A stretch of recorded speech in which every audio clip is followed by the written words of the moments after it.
नमस्कार, बुलेटिन में आप सबका स्वागत है। मैं हूं आप सबके साथ अनूप। खबरों की शुरुआत करेंगे और सबसे पहले बात चुनावी शंखनाद की। बिहार में अगली सरकार किसकी होगी, यह 10 नवंबर को तय हो जाएगा। चुनाव की तारीखों का ऐलान कर दिया गया है और इसके साथ ही आदर्श आचार संहिता लागू हो गई है। कोरोना काल में चुनाव को लेकर खास इंतजाम भी किए जाएंगे।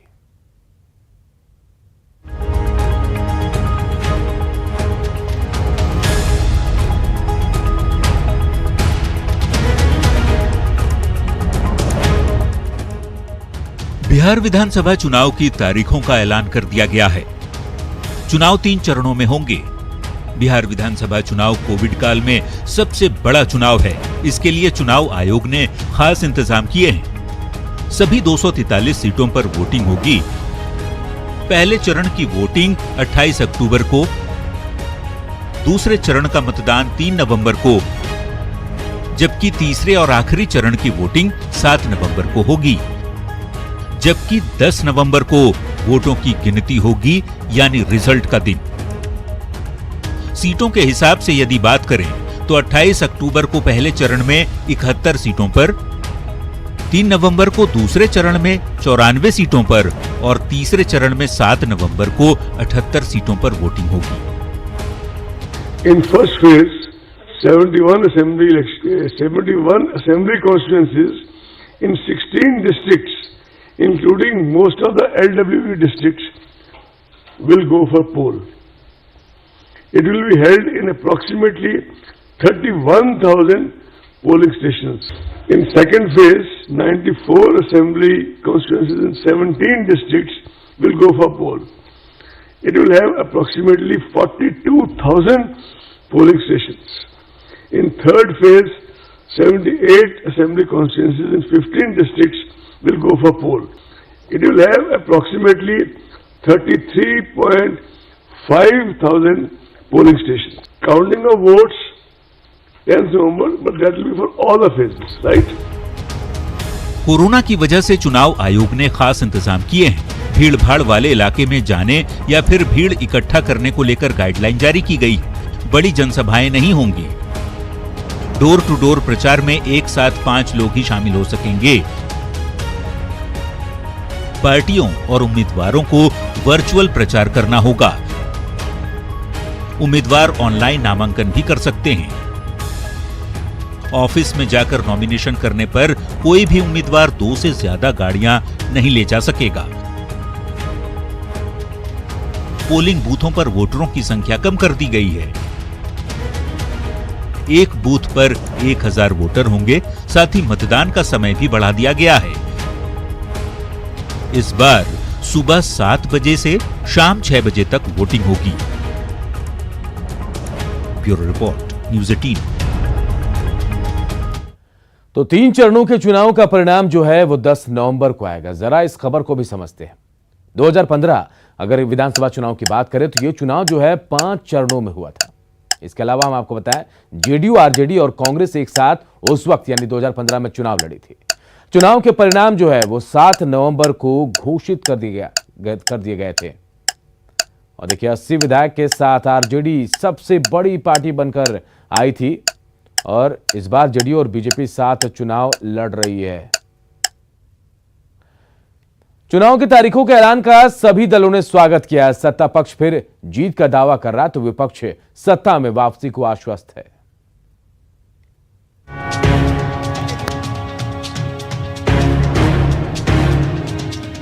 बिहार में 3 चरणों में चुनाव की घोषणा के साथ ही गहमा गहमी बढ़ गई है। बीजेपी प्रदेश अध्यक्ष ने कहा कि पूरी तरह से बिहार की जनता को ध्यान में रखा गया है। कोरोना के दौरान होने वाला ये चुनाव ऐतिहासिक होगा और एनडीए 2/3 सीटों पर विजय पताका फहराएगी। इधर जेडीयू प्रदेश अध्यक्ष वशिष्ठ नारायण सिंह ने भी तारीखों का स्वागत किया और कहा कि बीजेपी जेडीयू मिलकर लड़ेंगे और 2010 की तरह जीत हासिल करेंगे। हर विपरीत परिस्थितियों में रास्ता निकालने वाले लोग हैं। इलेक्शन कमीशन ने बहुत अच्छी एक योजना बनाई है। भाजपा के कार्यकर्ताओं को हमने प्रत्येक कार्यकर्ता को केवल 25 घर की जिम्मेवारी दी है, जो कि वह उन्हीं 25 घरों से मिलेगा और उन्हीं 25 घर की वोटिंग चुनाव के दिन कराएगा। घोषणा का मैं स्वागत करता हूं और इस चुनाव का परिणाम एनडीए के अनुकूल होगा और भारी बहुमत से सरकार बनेगी और वो स्थिति 2010 की तरह। बिहार में महागठबंधन की तस्वीर अब तक साफ नहीं हो पाई। हालांकि प्रदेश कांग्रेस प्रभारी शक्ति सिंह गोहिल को भरोसा है कि आखिर तक सब कुछ ठीक हो जाएगा। इस बार मुख्यमंत्री के आवास में और कोई शिफ्ट होगा। इधर महागठबंधन की बड़ी पार्टी आरजेडी भी तैयार है। साथ ही तेजस्वी ने ये भी जोड़ दिया है कि हमसे ज्यादा तैयार किसान, युवा और बेरोजगार है। मैं उसका स्वागत करता हूँ। बिहार की जनता भाजपा और जेडीयू से मुक्ति चाहती थी और मुक्ति की तारीखों का ऐलान हो चुका है। मोटे तौर पे जो हमारा अलायंस है उसकी और जनता की बड़ी उम्मीद है और जनता बदलाव चाहती है। हम लोग हर एक तैयारी हमारी है, लेकिन हमसे ज़्यादा तैयार बिहार का किसान है, बिहार का मजदूर है, बिहार का वो नौजवान जो बेरोजगार है, वो सरकारी कर्मचारी जिसने लाठी खाने का काम किया। आरोप प्रत्यारोप और दावे प्रतिदावे अपनी जगह हैं, लेकिन जनता के दिल में क्या है ये तो जनता ही जानती है और 10 नवंबर को ये तय भी हो जाएगा। और फिर कौन दिवाली मनाएगा और किसका दिवाला निकलेगा इसका भी पता चल ही जाएगा। न्यूज़ 18 के लिए दिल्ली से निरंजन सिंह और अमितेश सिंह के साथ पटना से अमित कुमार की रिपोर्ट। तो चुनाव की घोषणा के साथ ही दावों का दौर भी शुरू हो गया। बीजेपी ने कहा कि एक बार फिर एनडीए की सरकार बनेगी और दिवाली धूमधाम से मनेगी।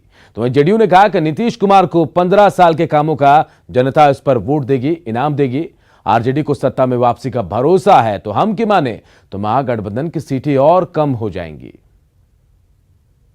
देख रहे हैं कि कोविड के कालखंड में जो जो काम हो रहे हैं वो इतिहास बना रहा है और बिहार इस बार इतिहास बनाने जा रही है, एक रिकॉर्ड कायम करने जा रही है। बिहार में कोविड का पहला चुनाव कोविड के कालखंड में होगा। वहीं 14 नवंबर को जो दिवाली होगा, ऐतिहासिक दिवाली बिहार की जनता इस बार दिवाली बनाएगी। जो हमने 15 साल में बिहार को सुधारने का, बढ़ाने का प्रयास किया है, ये उसकी परीक्षा है।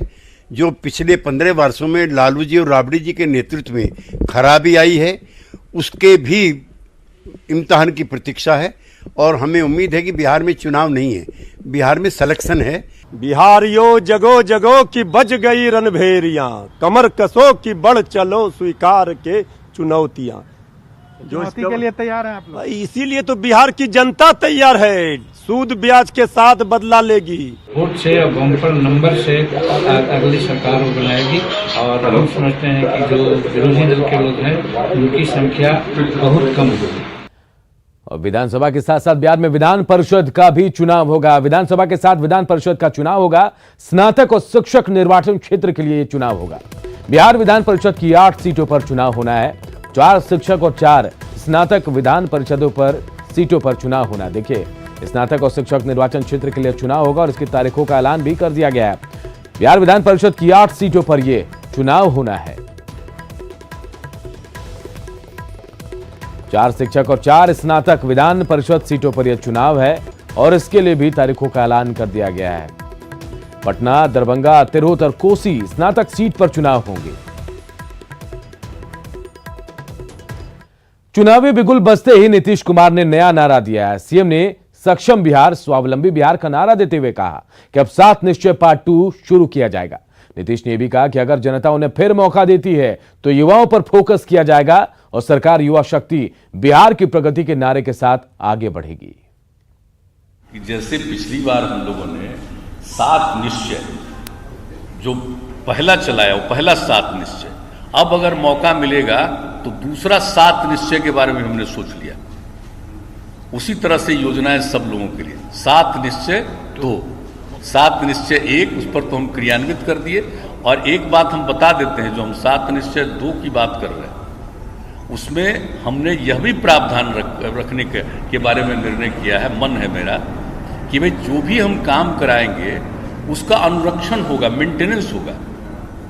ऐसा नहीं है कि हम किसी के लिए कुछ बना दिए, हर घर नल का जल दे दिए, उसका मेंटेनेंस अगर नहीं हो, हर घर तक पक्की गली और नाली का निर्माण कर दिया, उसका मेंटेनेंस नहीं हो, बिजली का कनेक्शन दिया, उसका मेंटेनेंस नहीं हो, ये ठीक बात नहीं है। शौचालय वगैरह का, तो हर चीज का मेंटेनेंस हम लोगों को सक्षम बिहार, स्वावलंबी बिहार, सक्षम बिहार, स्वावलंबी बिहार, और इसके लिए 7 निश्चय, दूसरा 7 निश्चय सेकेंड फेज शुरू करेंगे।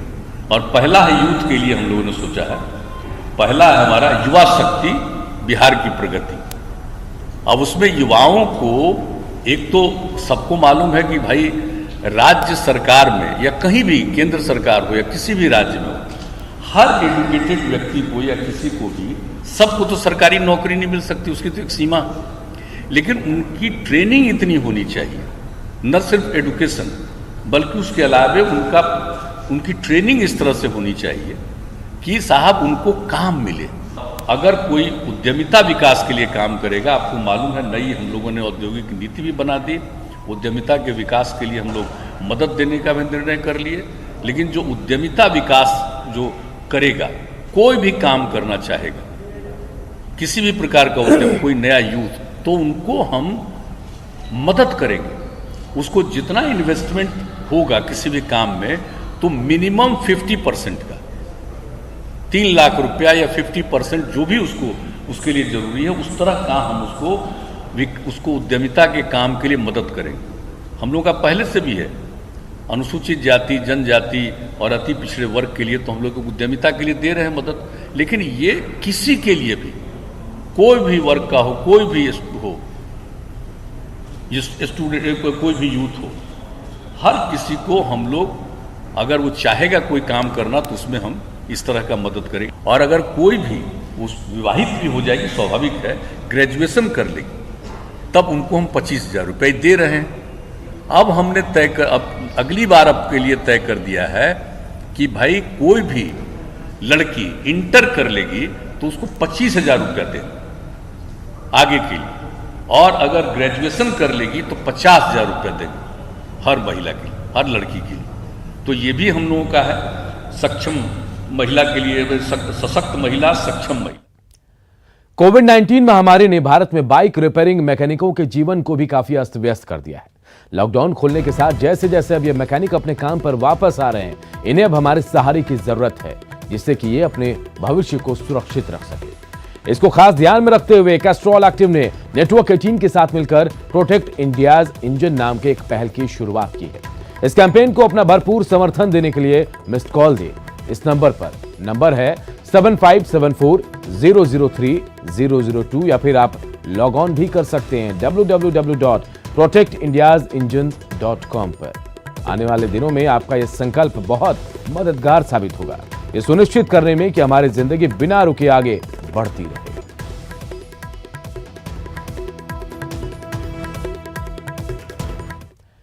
और इस बुलेटिन में इतना ही, लेकिन खबरें लगातार जारी है। देखते रहिए न्यूज़ 18 बिहार झारखंड।